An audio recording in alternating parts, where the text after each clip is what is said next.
Good morning. I have really enjoyed reading your papers and discussions about toxic environments in ministry and work situations and family relationships. They are very difficult. It's interesting to me that one of the primary things that we surface, as Chand mentions, is that change of that atmosphere significantly depends upon the humility of the leader or leaders to admit they have some issues and to begin to deal with them. This week's material is so powerful in that very thing. Wonderful sermon by Stephen Crane on servant leadership. Great motivational uh, video by Stalwart Kenny, and the reading material is exactly what we need to hear today. The ability of a leader to stand up and say, I was wrong, I didn't understand, or whatever it happens to be. The ability of a leader to say, I didn't treat you respectfully, will you forgive me?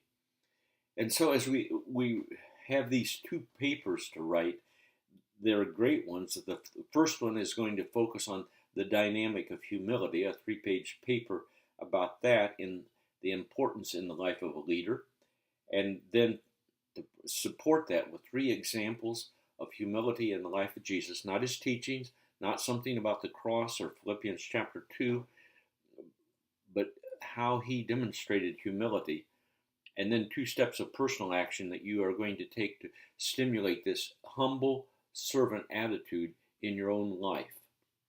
And then the second paper is another 3-page paper on servant leadership, and to focus more specifically on the 2 video presentations, the insights that you gain from that, but also from the readings and material that you have.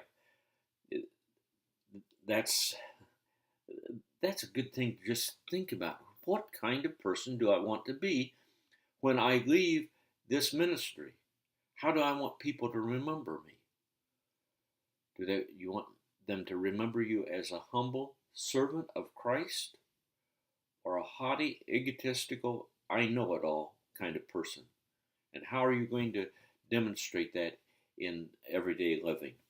And then the discussion board related to Fagerson book. That's a great book. I wish I could have you read it all, but you can do that on your own. God bless you this weekend.